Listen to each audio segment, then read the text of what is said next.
At any rate, I'm happy to be here, and it's a very festive moment in our history in 2021 to announce that the Biggie is back. And September 17th we'll be opening. It'll be a great day for all of us. It'll help to reinvigorate our economy for sure, and it does what most of us can't imagine in terms of giving a supercharger to New England agriculture, to be sure. So there's a few people I want to thank. I want to thank the governor of Massachusetts, Charlie Baker, but in a special way I want to thank our Lieutenant Governor, Karen Polito, who was very, very good keeping me abreast of things during the pandemic. She did a marvelous job. She's very helpful and supportive of the Eastern States. I want to thank her in a special way. And I also want to thank, in a very special way, the mayor of West Springfield, Will Reichel, who I'm privileged to be able to stand with this morning. Will has been a great champion for the community, the town of West Springfield, the community regionally, and the Eastern States. And finally, I want to thank the Director of Public Health Services here in the town of West Springfield, the city of West Springfield that likes to call itself a town. And that's Jean Galloway, who is here in the crowd somewhere. But Jean, we rely on Jean. All the years of my being at the fair, Jean has played an important role for us, and I want to thank her for her help and guidance through the pandemic. So with that said, I'd like to introduce our mayor and my friend, and who I'm privileged to be with today, Will Reichel. Thank you, Gene. And as Gene said, it is great to be here today, not only at the Biggie, but in the Coliseum. Behind us is where I graduated 17 years ago, and countless West Side grads have graduated as well. Not this year, unfortunately, because of the pandemic, but even just over a year ago, we were out front of the Coliseum announcing our new plans for graduation because of COVID. So putting that all behind us, it's thrilled to be here and talk about the return of Biggie 2021. I've gotten countless questions from people that are so excited, and I keep saying it's going to happen, and they're like, we don't believe you yet, because it's been a crazy year. But now that we have this press conference, we have this official announcement, everyone's going to be thrilled. The traffic's going to be fantastic. It's going to flow smoothly, and everyone will come right in here. I think everyone has missed out on so much over this past year. So to make this happen again, bring it back, and bring all the people. We like to call West Side the crossroads in New England, because 90-91 intersect. So easy to get to. Anyone from out of town, I'm sure, it was easy to get here because the avenue is very easy to find. And this really is a centerpiece of what we do every September. So I'm thrilled it's coming back. Happy to be here with all of you and announce that, and then happy to support it over the next 2 months as we get ready for what will likely be historic crowds. Oh, I hope so. It's going to be way better than 2019. Thank you, Chief. Thank you, Mr. Mayor. And just to remind everybody, as we have this exciting moment to affirm that the Biggie is back, Big is back for 2021. There's a lot going on the fairgrounds, and I want to announce too that beginning this weekend, I had to make a list of so many things. The drive-in is here, the West Springfield drive-in out in our east parking lot.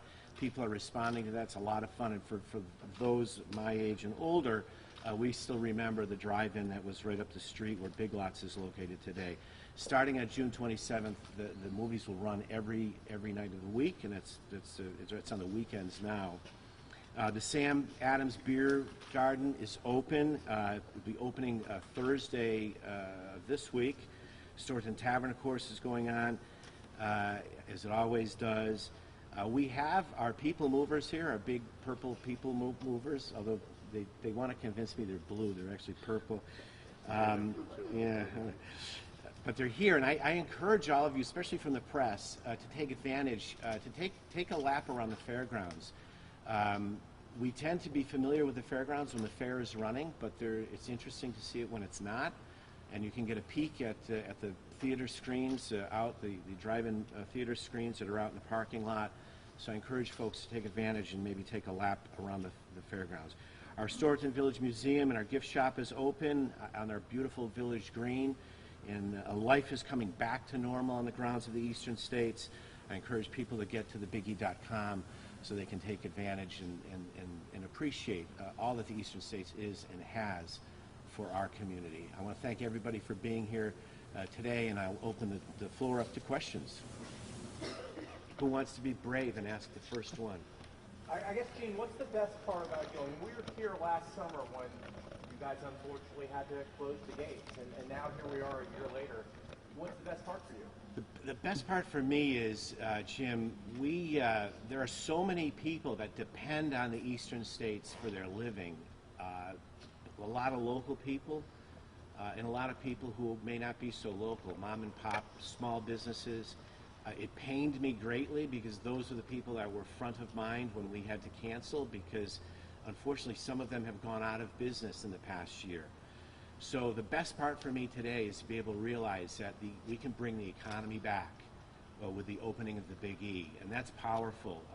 So many people depend on us for their living, and I'm really pleased that with all the things that we faced in the past year, all the challenges that we faced, that all of us, from public service, public safety, health services, the politicians, the mayor, I'm very pleased how we all work together so that the eastern states could survive to open again.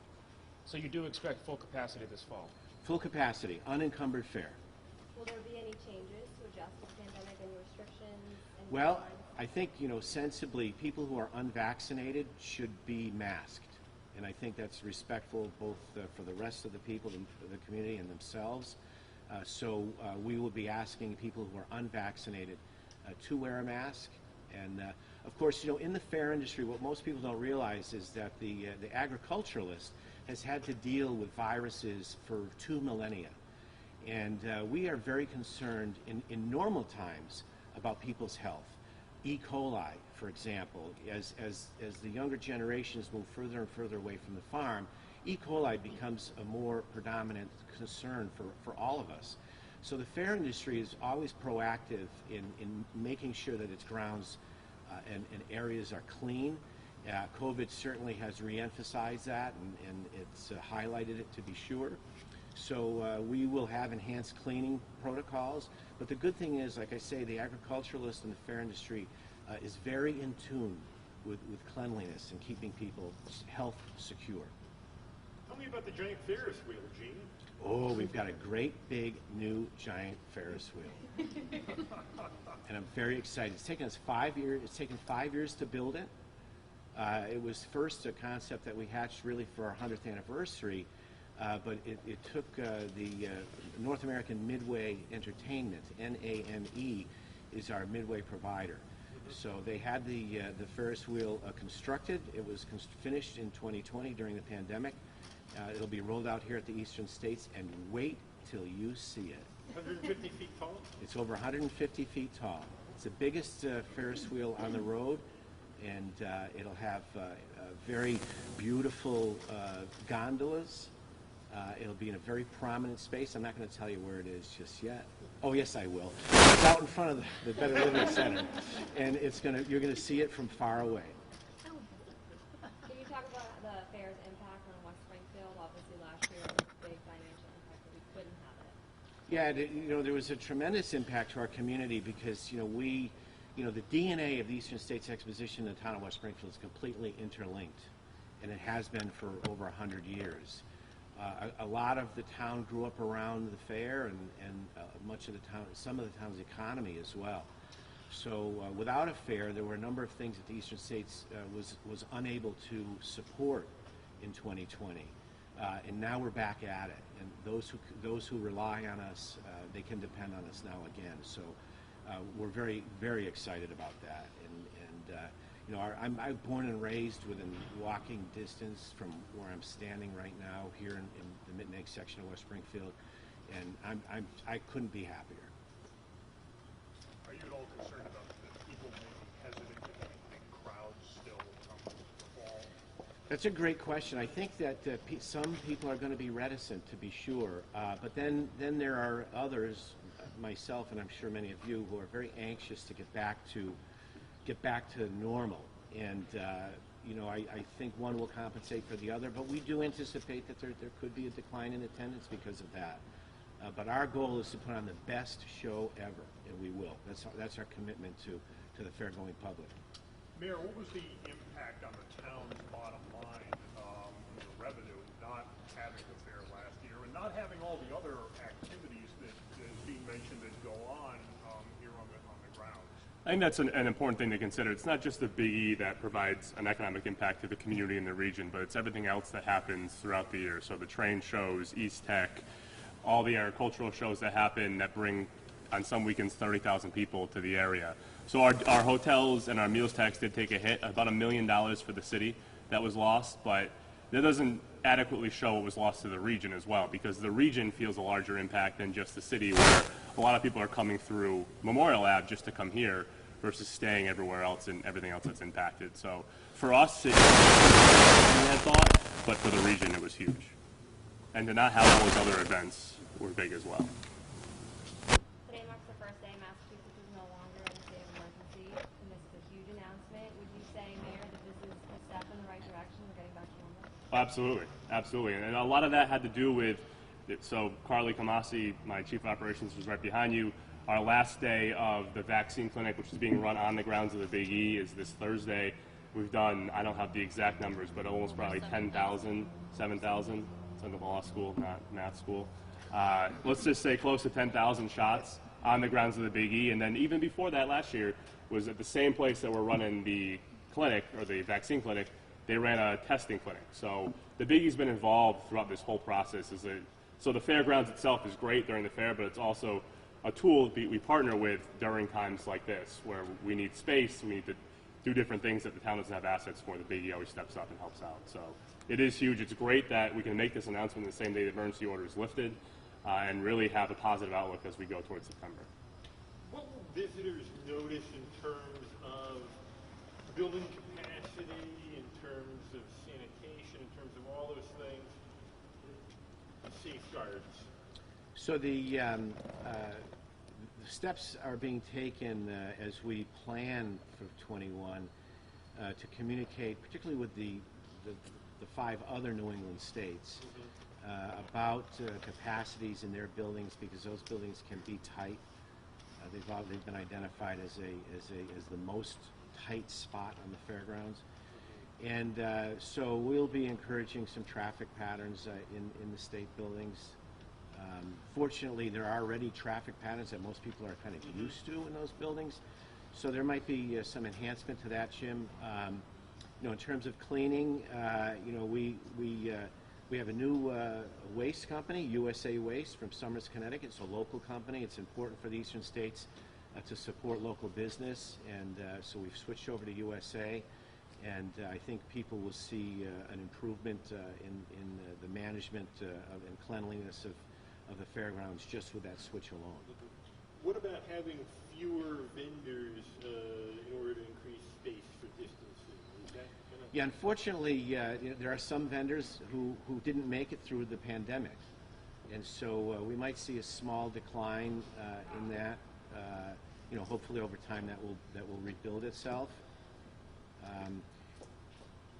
One of the important observations that we've made in the past several months is that there have been many fairs that have run. As a matter of fact, during 2020, there were 24 fairs that ran. One of the larger ones was the Delaware State Fair, which ran late July in 2020. So then they had about 500,000, 600,000 people. One of the noticeable impacts of limiting vendors or limiting rides or limiting food vendors is that it actually increases the lines at other concession stands. So the industry recognizes that is not a means to a good solution. It just makes people bunch up. It just makes people bunch up, and that's not what you want. What will it cost? What will ticket prices be? Our ticket prices haven't changed in at least a half a generation. I don't think we've changed a price since before 2000, maybe 2008, something like that. 2005. So ticket pricing is the same. Okay. And I encourage people to go online, buy your tickets. You can avoid the ticket booths by buying a ticket from your home computer, getting it on your cell phone. There's a barcode or a QR code on the cell phone, just like an airline ticket, and you can avoid the lines that way. And you're not going to do anything like a timed ticket or for a specific day? No, No, at this stage, all of those requirements have been lifted, and I think the American citizen is beyond that point. Any big changes besides the Ferris wheel? Any big changes that people can afford? Well, we'll have some new foods, and we'll announce that at a little later date. There are going to be some new rides, and we'll announce that again as we get closer to the fair. When will we do our food festivities? Probably in August. End of August. So some of that, I encourage people to go on to biggie.com. They can keep track of things, be a little bit ahead of the curve. But there will be some new fun things to do. One of the things, And some great entertainment too, by the way. yeah. Which I'm going to be really quiet about because I get in big trouble when I open my mouth. One of the things we keep hearing about, Gene, is businesses having trouble trying to find employees, and businesses having trouble in the supply chain. Are either of those going to be an issue here as the fair nears? Yes and yes. Okay. You know, in the Commonwealth, the extra unemployment will terminate on September 4th, which is important. I think it's important for a lot of businesses. I mean, we interact with tens of dozens of local businesses, and all of them are telling me or us the same thing about their difficulty in getting employees. What I think was a well-intended step at this point has become a problem. You know, we have about a 97% retention rate in employees from fair to fair, which is quite remarkable nationally or internationally for that matter. And we've heard from a lot of our staff, and I'm proud to say that I think in certain sections we've got about a 95% positive response rate. People love the Big E, especially when they work here. It's a lot of fun. If anybody's looking for a job, call me later. And what about the supply chain issues for stuff? Yeah, I think that's getting better with each week. Anticipating some of that, we have our operations department is led by a really bright guy by the name, I'm trying to find him here, but his name is Bob Kelly. Bob Kelly, who goes by Kelly. And he's done a marvelous job of getting us ready for the 21 fair. So he's been stockpiling.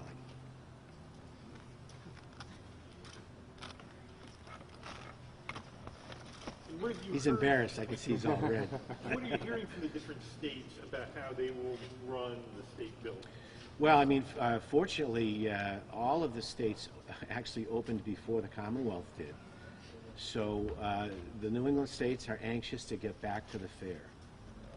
Even Vermont opened before Massachusetts, and their lockdown was more draconian than the Commonwealth.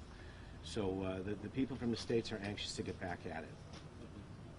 I mean, their economies are also very much impacted, and so you know they're anxious. They're as anxious as we are, for sure.